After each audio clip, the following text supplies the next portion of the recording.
Oh hey, it's Gab. Good afternoon.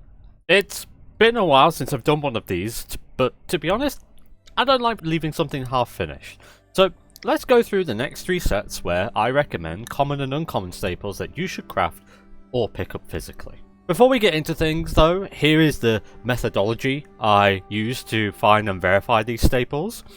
And I will also say that I'm trying to get to 1,000 subs before the year's end, so if you want to support the channel and see more Magic the Gathering content like this, be sure to subscribe.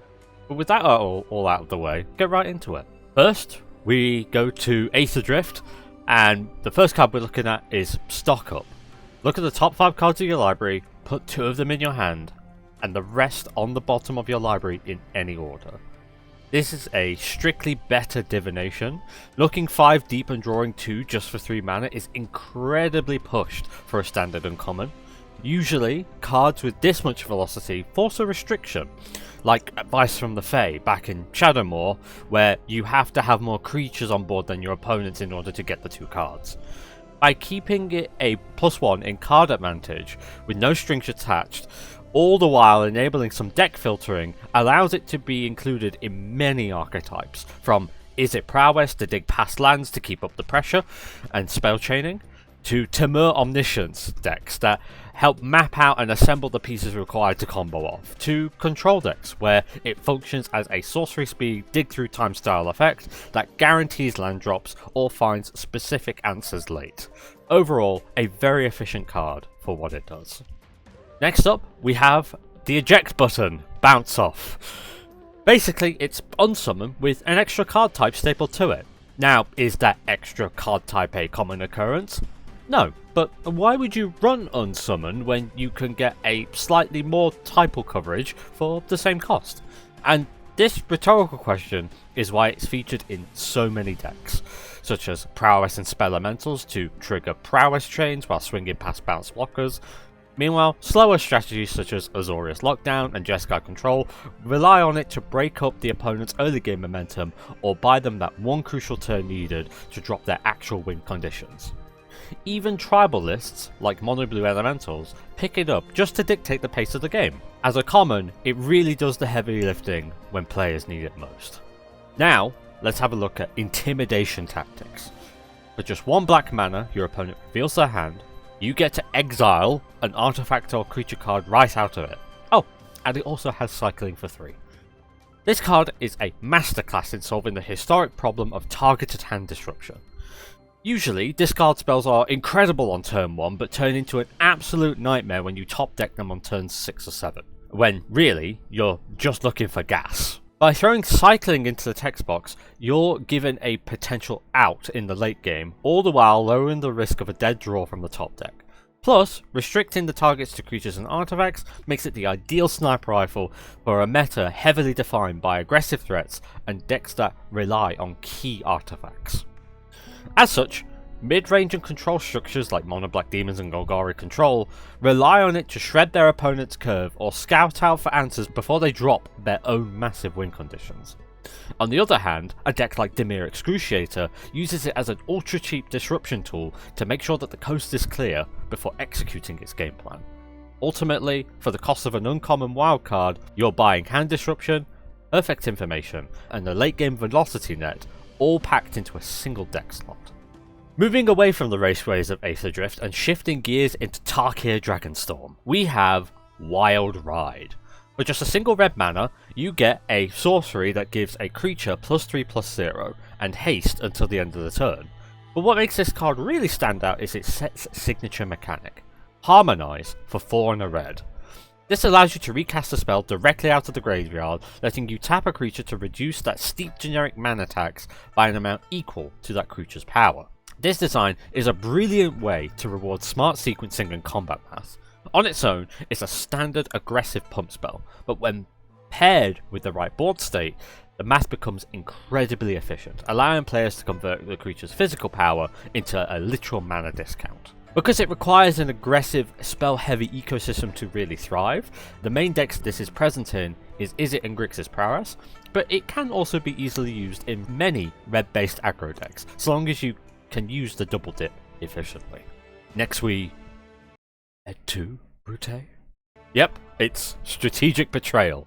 For 1 and a black, target opponent exiles a creature they control and their graveyard.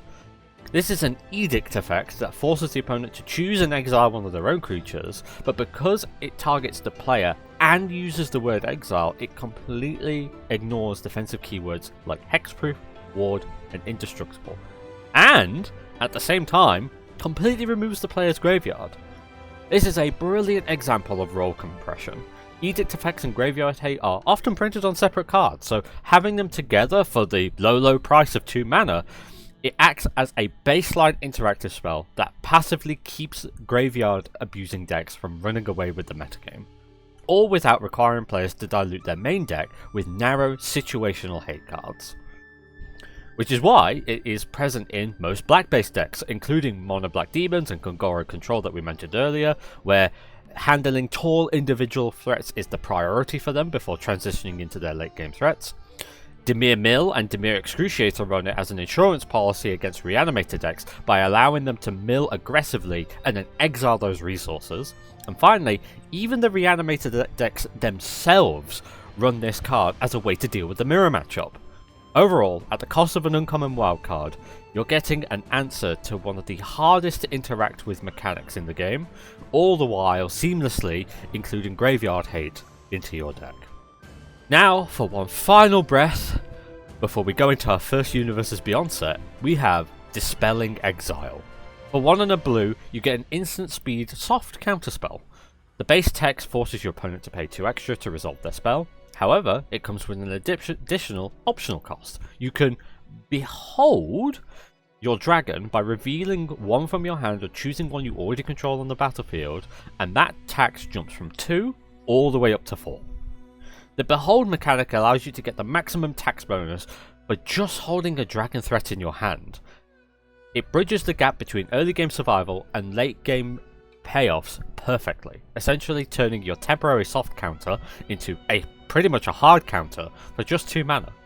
Its natural home is in Grixis Dragon midrange, where it easily turns into a hard counter, but has a much wider application in many control decks, including Dimir Omniscience and Dimir Mill as examples, due to the inclusion of Meringue River regions, allowing even non-travel decks to run it as a reliable early game defensive tool.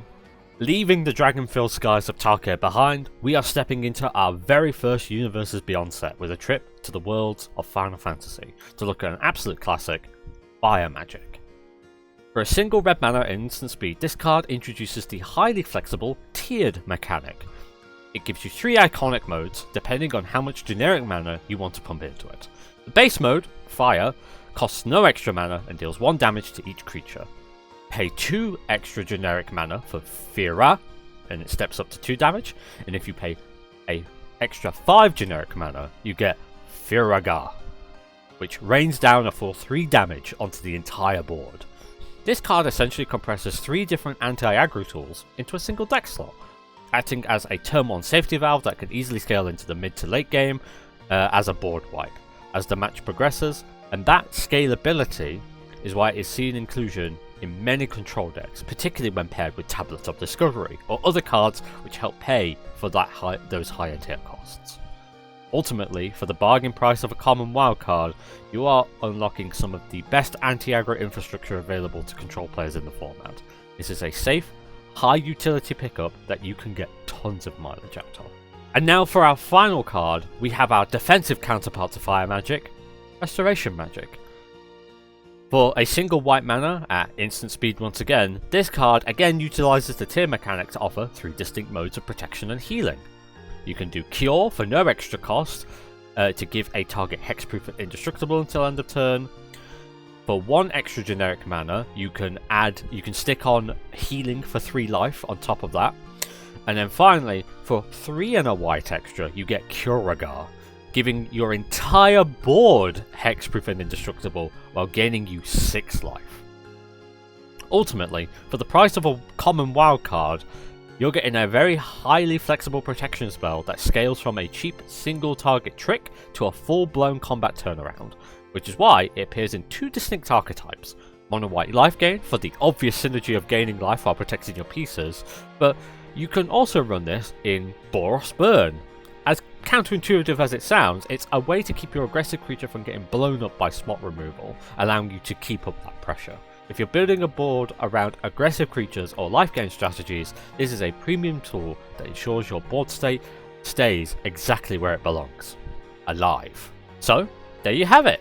Next time we'll be covering Edge of Eternities, the Spider-Man set, and the Avatar set. If you liked the video, be sure to give it a thumbs up, and tell me in the comments what your favourite card is in these sets.